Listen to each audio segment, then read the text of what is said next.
Hello, everybody, and welcome to the latest episode of the Royal Blue Podcast.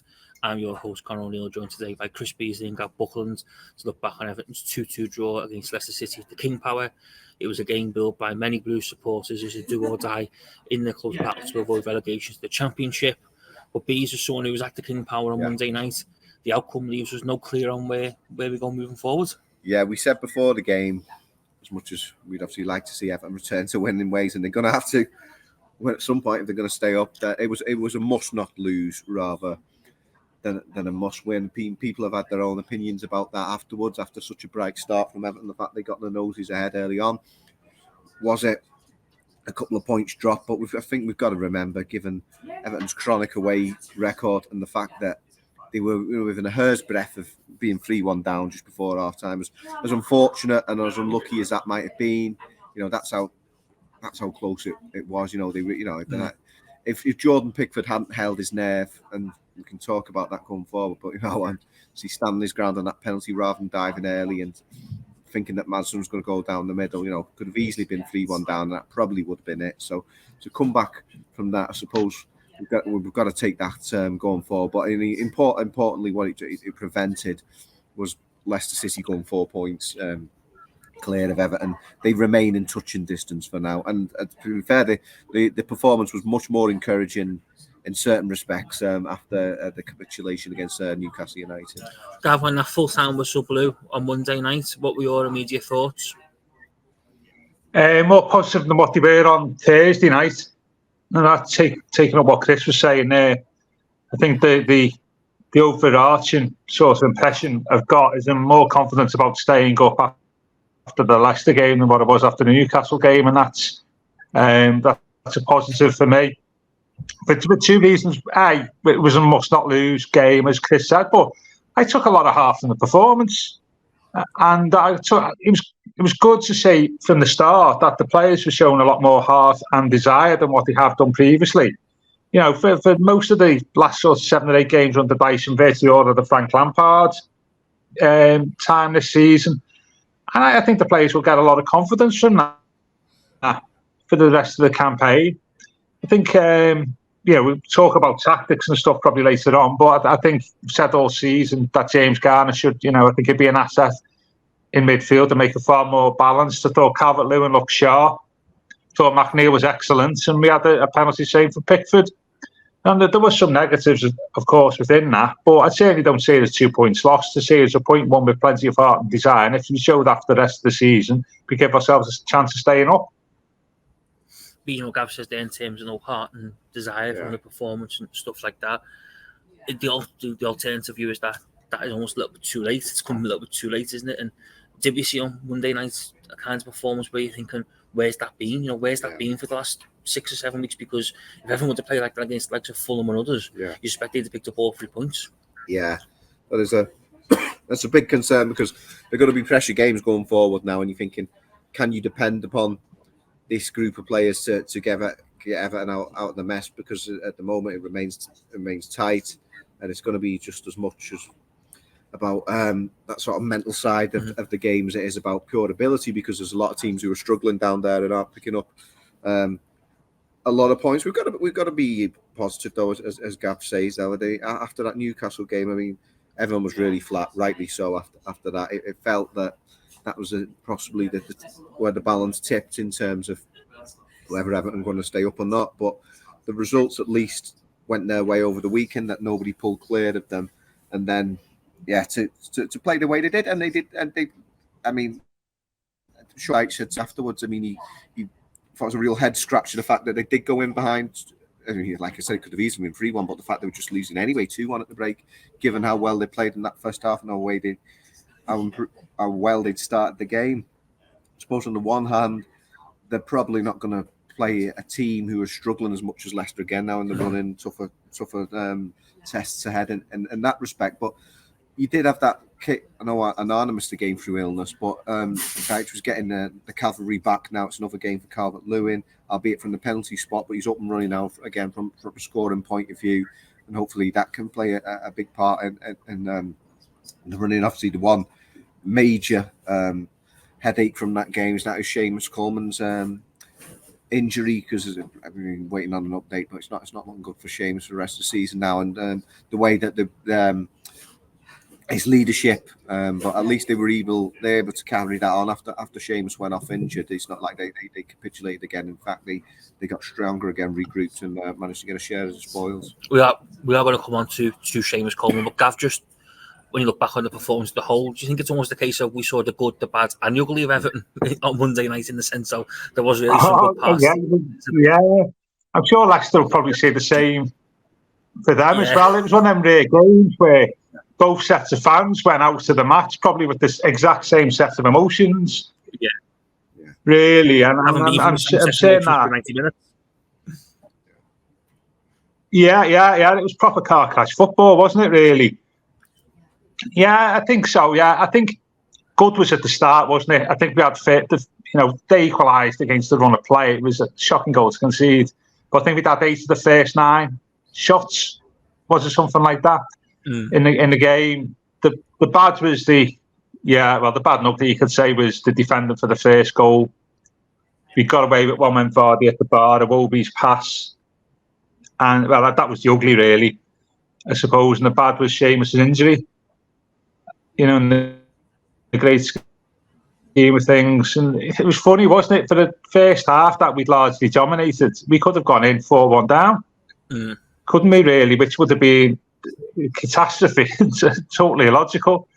So, yeah, it was. I think we said on Friday, if you'd watched the Leicester Leeds game last week, the last 15 minutes of that, we were probably going to get 90 minutes of that at the Walkers on Monday, and that's exactly what we got, really, wasn't it? It was car crash football where you didn't want to watch, but you were sort of forced into it. I mean, I get what you're saying about the Fulham game and previous matches, but in Fulham we didn't have no Decore, we had no Calvert-Lewin, we had no James Garner to give us more balance in the middle of the pitch, and as well as more heart and desire. I think the difference was better balanced team, dare I say, better players in. I mean, I had Coleman, albeit from the start. Did you think only? So yeah, it was a good point to the circumstances. Do you think these, obviously, the major talking point, well, not the major talking point, but the major disappointment for Everton was that injury to Seamus Coleman? It was a real, hammer blow in terms of how it occurred, how it happened. It seems a bit of a not a robust challenge, but a strong challenge, but one that you wouldn't expect to lead to what has done. But in terms of, you suspect he won't play again for Everton this season, and just when Everton needs people to stand up and make themselves count, these one man who continually does that, then now we're out the true leader who has been known to galvanise the group. So last year helped pull the group over the line. Yeah, it was just the awkward way he fell, wasn't it? He seemed to turn his leg. It was really. Like they said, it wasn't the challenge so much as the way he fell. And it didn't look good at all.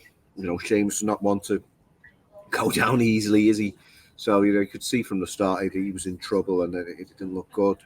But if they're going to do it, they do it for Seamus. I mean, the measure of the man, wasn't it? The way he was being stretchered off. And he almost got up, didn't he, off his stretcher, sort of salute the fans and his players as he went off. And that's the measure of the man. He's the man Frank Lampard described just under a year ago, wasn't he, as the best man I've ever met. And it's not so much, I mean, from a football point of view now, I mean, when he was younger, we've discussed this on the pod many a time with Gav, saying now he's, one of the top right backs in the whole Premier League. But even now, at this latter stage of his career, it's what he brings as a personality. They'd sorely missed and the sort of the games against Fulham and Newcastle that slipped away. It's probably no coincidence that Coleman wasn't on the pitch for either of those. We're really hoping to see that now for the run-in. We won't have that. So it's another dilemma for Dyche in what has proven to be a problem position there. Ben Godfrey and Mason Holgate struggled in that position. Nathan Patterson got his chance. It'll be interesting to see who gets the nod now. But yeah, it's probably going to be without Seamus. But if Everton never did need sort of someone as an inspiration now in the fight to stay up, do it for Seamus. Do it for Seamus Coleman. Don't let his Everton career and like this. I mean, the hope from his point of view, he's back for Everton in whatever division they're in next season. But do it for Seamus in the way that he was doing it for the fans and for his teammates and the gesture he made when he went off.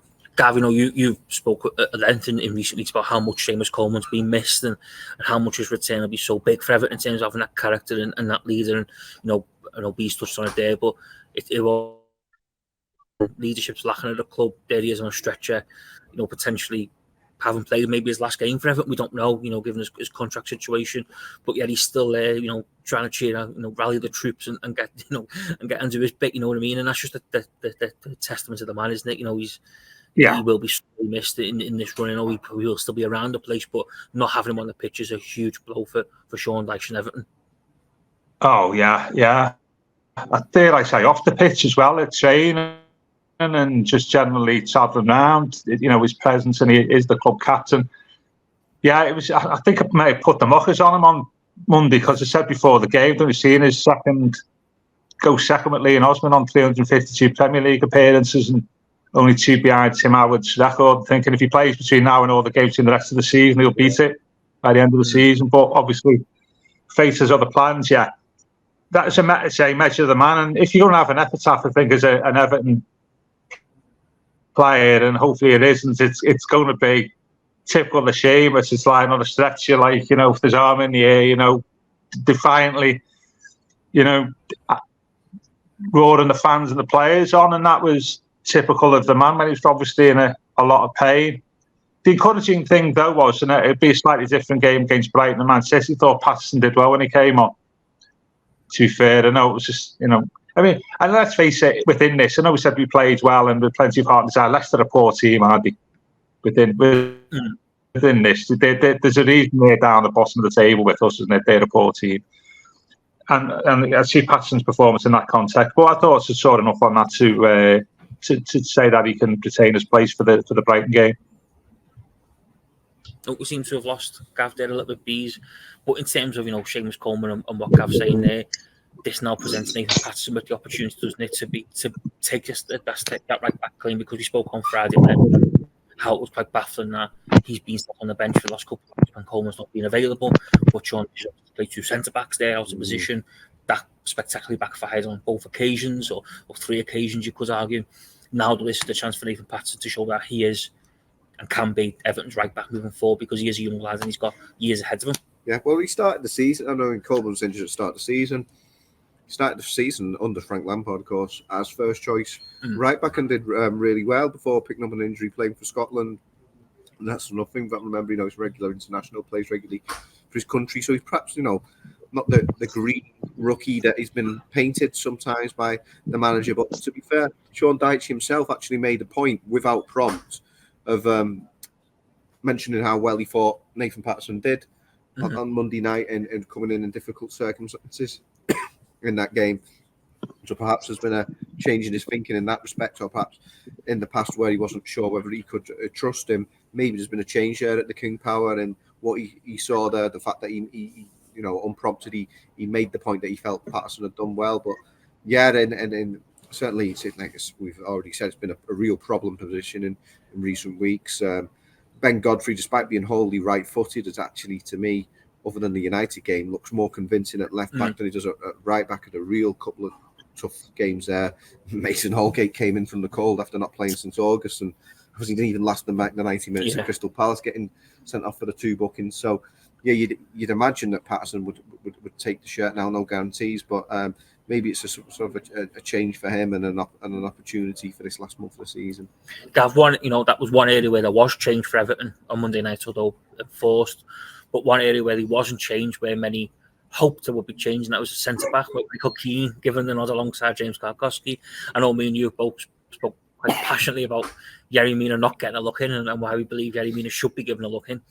But after another tough night, I think it's safe to say for Michael Keane, where his lack of pace was brutally exposed by Jamie Vardy for Leicester's second, although not helped out by the pass for Alex Iwobi in the build-up. It again raises questions about just what Yerry Mina has to do, or Conor Cody, for instance, to even get within a sniff of replacing Michael Keane. Yeah, it also showed there's lack of understanding of the handball law, I think, by the by the pictures you're seeing. I mean, it's just typical of him. Yeah, he had a difficult first half, didn't he, really? I thought he was at fault for the first goal. First goal reminds me of Newcastle's first goal last week, where a player's allowed to get a shot off in the air and there's nobody challenging him. And I thought there were similarities there, even though it was in a more confined space. Then he got outpaced by Vardy. Not the first there, one, over the years. Vardy just reacts to the situation quicker than what Keane does, doesn't he? As soon as Maddison gets the ball, Vardy's off. Keane doesn't react there.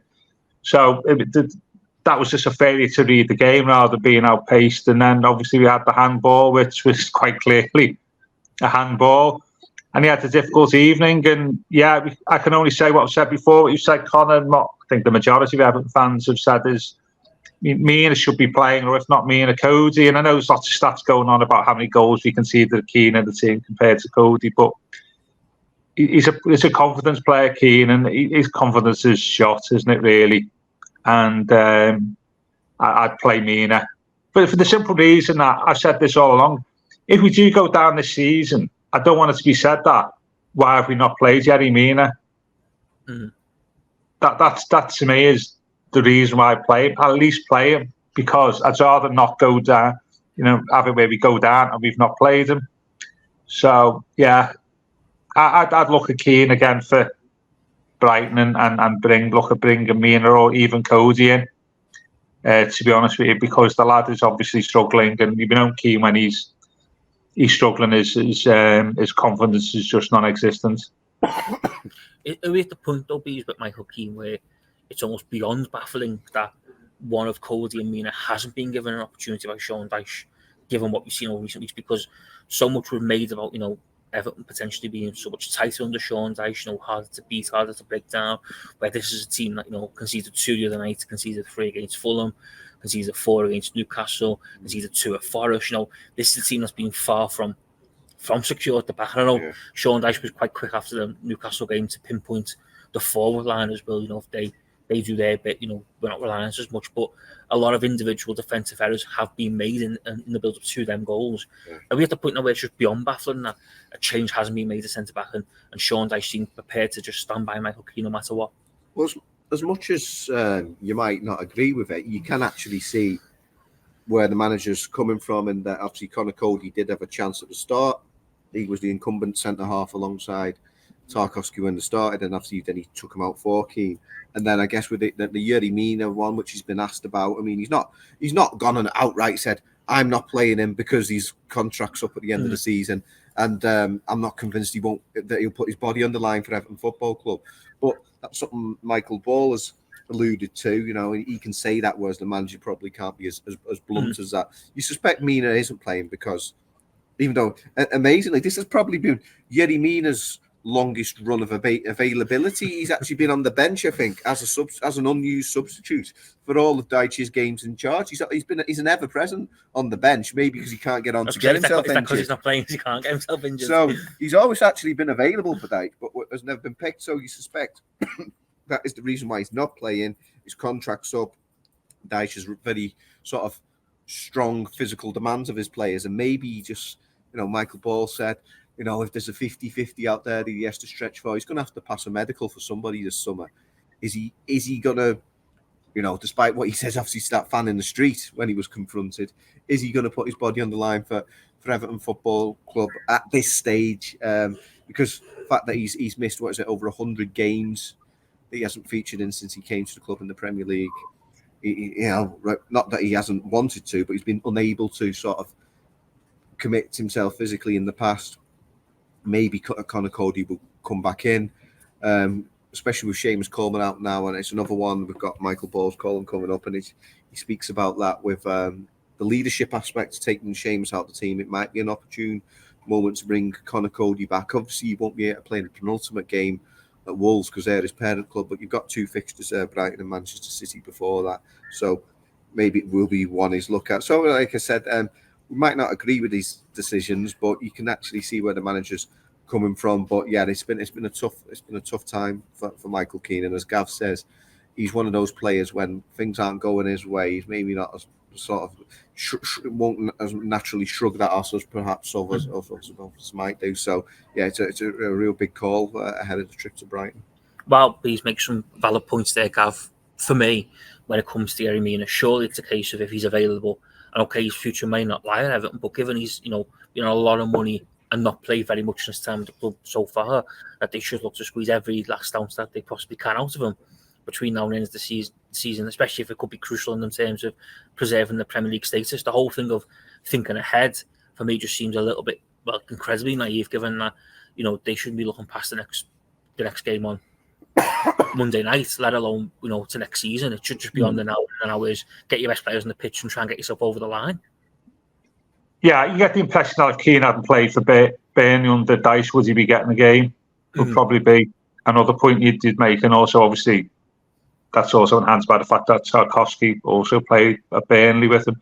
Yeah, I mean, that's incredible. And I think, did Mina play Moyes' Lampard's last game as well? Yeah, was that? West Ham. Yeah, didn't he play close to a full game there? So his full fitness levels go back even before his bench days. Yeah, I know we played well. I think certainly going forward on Monday, 23 shots, whatever it was, and how many loads on target. But it's quite clear that we are struggling defensively, and if we don't sort of, talk about winning games 2 of the last 4, that's going to be based on keeping clean sheets, I think. And I think we've got to defend better. And I just don't. It's no risk, is it? I don't see what the risk is on bringing Mina in for the rest. In terms of where we are as a team. And I think it has to be an option that has to be considered and put into place, because it's just not happening. But Michael Keane, is it really? And I don't want to be disparaging the lad, but Chris says is that he literally wears his heart on the sleeve, doesn't he, Keane? And obviously it's a short sleeve shirt as well, isn't it? Looking what he said on Monday. But yeah, he wears his heart on the sleeve a little bit, doesn't he? He's having a bad day, and I'd just say, Mike, I'd take him out of the game for Monday, because Brighton are the type of team, aren't they? They got quick. Play the ball quick, passing movements, finding space, the type of opponent that he really, really struggles against. And I'd obviously talk about Brighton at some point later in the week, probably. But I'd just bring Mina in, or I'd have pushed Cozy, to be honest with you, because it's just not working defensively for us, and that we're seeing again on Monday. Bees, I think the big debate from Monday night's game, which everyone has got an opinion on. We were in the office debating this long into the night after the full time went. Was Sean Dyche right not to make any changes? Apart from the enforced one. Of course, the enforced one. But Jordan, that second half, was the Everton manager right to stick by that team that went out for the second half? Was you surprised not to see changes? Well, what I will say is that he'll say he was right, and then they came back to get a share of the spoils. But yeah, I would have made changes personally. I think obviously, rightly or wrongly, we now live in the era of the 5 Premier League substitutes, and I suppose he would say one of his reasons. I know obviously he doesn't like disrupting it, but he might say that there's a lack of options. There's a genuine lack of options to change things. But I'd think about. That Iwobi had done well. He recovered and scored his goal, but the players were tired. They put a lot in. That's nothing of Sean Dyche's style. I mean, it's a very physically demanding style, and you had the likes of Abdoulaye Doucouré in the middle, James Garner, who both done well, but were flagging towards the end, slowing down. You had like options there. Damari Gray coming back to Leicester City, one of his former clubs, point to prove. The full-backs were sort of getting stretched. It was one of them on a booking. It seemed like an ideal opportunity to bring some fresh legs on and bring Damari Gray into the action. Impact player off the bench. He is somebody on that bench who you could genuinely look at, say, he is a game changer. He is somebody who could come on when the opposition are tied in and run at them. So yeah, I'd have made changes myself. It does seem. I mean, it helps me on my player ratings. There's less ones to do when I'm busy totting all those up. But yeah, it's surprising, isn't it, that given what other managers do now and the changes you can make and impact on the games because of your options, what you've got up your sleeve, that he seems so reticent to make no switches. Maybe the true theory behind Sean Dyche think it's being revealed there. Maybe he's thinking he's doing me a favour. Maybe he's just doing you a favour, yeah. Believe me, I don't think he goes out of his way to do favours for my colleagues and myself. But no, Gav, same question to you. Obviously, was you surprised to see a lack of activity off the Everton bench? Yeah, but we spoke about this on Friday, didn't we, about Dyche's performance so far, and one of the points we made was that his use of substitutions and the lack of them have been moderate at best. Yeah, there was, because of the nature of the game, it was a very emotional game, wasn't it, really, on Monday, you would say. It was, everybody put 100% energy into it, didn't he, physically and mentally, off both teams. And the last 20 minutes, there was 3 or 4 players on our side that were flagging, weren't they? I don't think Garner's got a full, as in James Garner's got a full 90 in him, a full pelt. Felt McNeil looked a little bit, he looked as if he was struggling. And I think it was crying out for Gray and probably maybe Onana as well. I mean, to be fair, we all on social media at half time. The one sub at half time people wanted was a Iwobi off the pitch, wasn't it? And then he scored in the second half. So, yeah, you can be proved right sometimes, can't you? Keeping them on the pitch. But, yeah, I mean, it's one of these things at the end of the season when you look back and think, I wish we'd done that. And as I say, I wish we played Mina. I wish we put a few subs on against Leicester and maybe, put all that extra effort in for a win. And I don't know why Dyche has got this thing, really. He seems to be quite obsessed about shape, doesn't he? About keeping shape. And he was talking about that, wasn't he, at the Palace game, about why he kept Holgate on at half-time rather than take him off, even though he was on a yellow and he was getting torn to bits on the right-hand side. And he was talking about the shape of the team, wasn't he? And I think that to me is what his rationale is.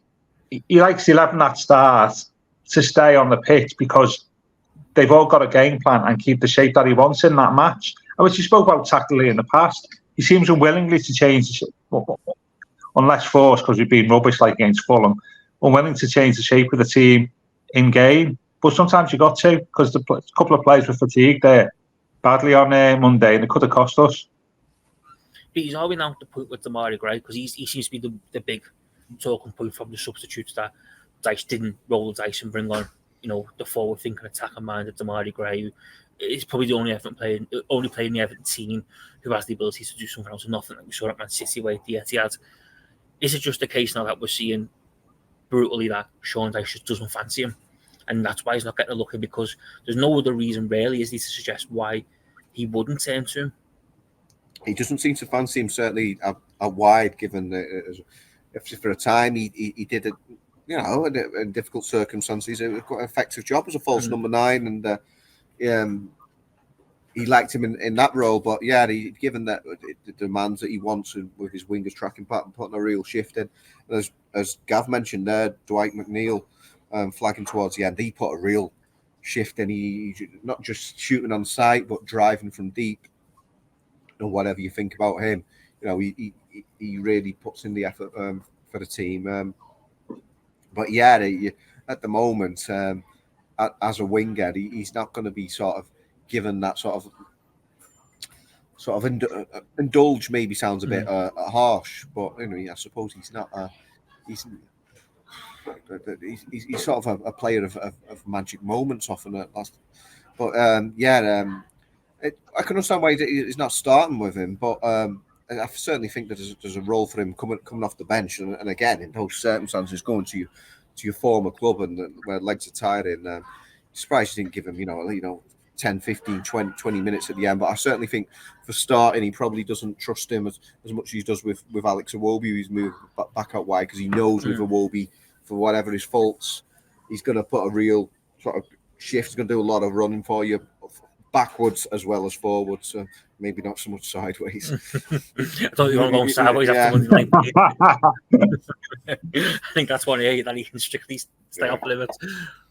But Gavin, are you surprised? Are we seeing like the way with the snub of Demarai Gray, the way Dyche perhaps will go next season, and it'll be a lot more kind of, I don't like using this phrase, but a lot more workhorse 11 than maybe luxury players who can create something out of nothing. But we're already seeing the signs of whatever it might be next season because, like I say, for a lot of fans, the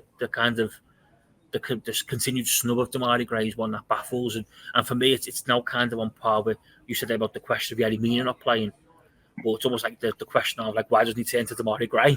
It's all, again, now it's like another question that seems to rear its head after each game. Yeah, I mean, next season we stay in the Premier League, Connor, obviously. Either way, essentially, isn't it?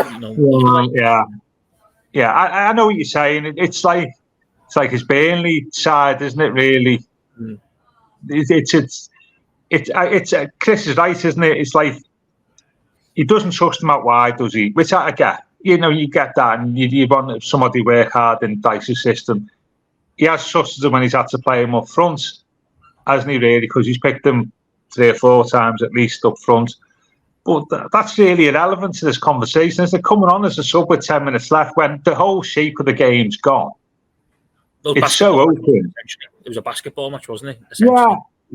Yeah, working hard and hogging the right flank and, working hard up and down and all that type of stuff and work rate.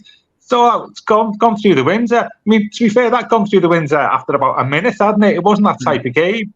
So in that context, bringing Gray on, as I say, it's a low risk. It's not going to work against you that much because lots of other things in the game, the way it's gone, tactically are working against you.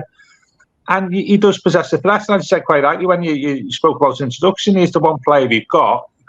You could imagine in that scenario, if he came on the pitch, the one player on the pitch, possibly with Maddison, who could bring something of the unexpected to the game was Gray. And I just thought it was an opportunity, really. And hopefully we don't live to regret it.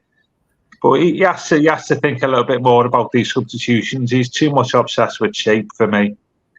And too often at the end of the game's lost shape because the opposition have made substitutions as well. Isn't it? That's the other thing, isn't it, Connor?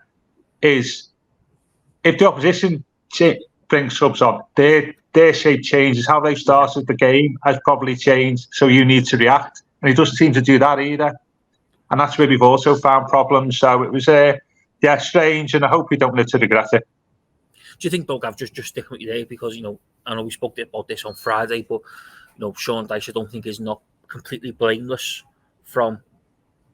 in terms of the situation Everton find themselves in, certainly recently. But do you think now he's almost in that position, Sean Dyche, where he's leaving a lot of questions that remain unanswered, and he's almost bringing on difficulties himself because he seems so stubborn and he seems so kind of fixated by the small things that mean that the big things don't happen almost. Yeah, I get that. I mean, let's face it, at the same time, he's closer to us, and I don't think we should get ourselves into this position where fans, pick the team and influence team selection. But yeah, and it goes back to what I'm saying. This is the theme, isn't it? What I've been saying today is I don't want to get to the end of the season and you look back and say, I wish I'd done that. I don't have opportunity to do that, but I played it too safe. I went with what I knew when actually I could have taken a decision that paid off for us, both defensively in terms of tightening defence or on occasions increased our attacking potential to get a win when it was a draw. And I think that's the position he's in at the moment, isn't it? He's in that territory where he may look back at the end of the season and think, if worst comes to the worst, I wish I'd done something different in some of them games in terms of my selection and in-game management. And I think that's where he is leading them. And quite rightly, he's leaving himself open to scrutiny from some Everton supporters. Well, a lot of Everton supporters going by the post-match reaction to Leicester. Even though it was largely positive, I think.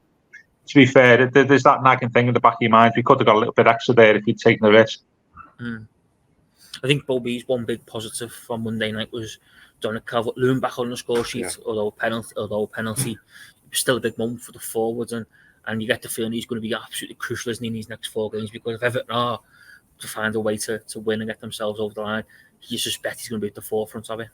Yeah, you'd like to hope so, wouldn't you? Obviously, those 2 goals at the end of last season, was it Brentford and Crystal Palace? Obviously, Brentford mean anything, but he scored then, so if he's got another couple up his sleeve, it'd only been the 1 goal, wouldn't it? Crystal Palace, and the 3-0 until until that one. But it was just the general way that he played. As we said, he missed that golden opportunity after that when seemed to hit his shin. Was it Dwight McNeil's cross from the left? He really should have scored there. But hopefully he'll take a lot of encouragement from that performance, and the fact that he's, as the manager said, he's looking stronger, he's looking sharper now. He even made a point of actually thanking Dyche, because Dyche has had a lot of stick. Obviously, while Calvert-Lewin was out, it's there's a lot of asking about it and why was he being like this, and he was wanting him to be properly ready to be at a level which he felt he could perform at and be effective in a Dyche team, and it took him nearly 3 months. But if he obviously he's there now. What's he had there? Is it 3 games under his belt now, back on the score sheet, like I say, albeit by the penalty spot. Hopefully it bodes well, because these last 4 games now, and getting a couple of goals or so from Calvert-Lewin could really make all the difference in what is going to be, obviously, looks like a real sort of tight finish. Gavin, Beach just on it there in terms of, Calvert-Lewin thanking Dyche in terms of the way he's managed his comeback. Just that almost sounds to critics a little bit when it comes to Dominic Calvert-Lewin, because obviously there was a lot of talk around, was it him maybe preserving himself? Was it the club not wanting to risk him? But now it genuinely feels like when it comes to Calvert-Lewin, everyone was on the same page and everyone's been singing from the same hymn sheet to get him to the position he's in now. Yeah, I mean, I'm also, when players start thanking the managers and stuff, I'm always a little bit, we are all right, yeah. It's good, you've got to say that. But, it's an interesting one, this, isn't it? I mean, the counter to that, and I was thinking about this, how many games has Calvert-Lewin played? 3, is it? 3? Yeah. Has he played 90 minutes or close to 90 minutes in all those 3 of those matches? Yeah. Yeah. Well, he played 90 minutes of power squad for stoppage times, did he? So, because the counter to that is, having had all these injury problems, he's back on the grass and stuff like that, doesn't play for months, and then all of a sudden is fit enough to last 3 90-minute games in 9 days. Where I'm coming from that is, if his fitness levels are that good, could he not have got on the bench for a few matches before then? You don't go from no fitness to fitness, being fit enough to play 90 minutes 3 times in 9 days, do you? Really? There's that middle ground, and I'm just wondering that middle ground that he was actually, again, taking an educated risk, put them on the bench. That's the strange thing I find about him coming back. I do welcome it, and he has got a point. That is testimony to his comeback and the way it's been managed, that he's managed to last the pace in 3 matches. But I've just got that nagging doubt in my mind that if he's that fit, surely he could have got on the bench for a couple of games when we needed him. I think he played 80 minutes against Newcastle on Thursday night, wasn't it? I think he come off, didn't he, just after the 4th goal went in. It's probably because the game was gone. I think, but because the game was gone, maybe they just thought get him off and protect him, because, You know what I'm saying there, though, don't you? You are right in the sense of, he probably could have done 90 minutes. If Everton were winning 1-0 and were hanging on, you suspect he's been on the pitch for 90 minutes.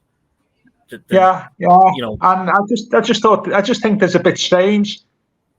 All these injury problems, but he's fit enough to play 90 minutes in 90 minutes 3 times in 9 days. You certainly look at, I think, at the Fulham game more than anything. I think could he have not gone on the bench for that? And you certainly then think, 2-1 down on the hour mark. Could he have not thrown on for the last half an hour and maybe just, got 30 minutes out of him that way? You do, because for him to come back a week later to Palace, like you say, Gavin, doing pretty much 90 minutes, when everyone, let's face it, we all thought he'd be on the bench and he'd get half an hour, would be a bit of bonus. Something that doesn't really quite add up, does it? No, it doesn't. It doesn't. I mean, we've had all sorts of conspiracy theories, haven't we, while he's been absent, and coming back is, in many respects, has sort of raised more questions than answers the way about that period, to be honest with you. It's just a bit of a strange one for me. I'll be welcome. At least he's come back and played, 33 full games, so he can't complain there. Right, gents, I think we will leave things there. I think we've chewed the fat enough around all things Everton and Leicester City.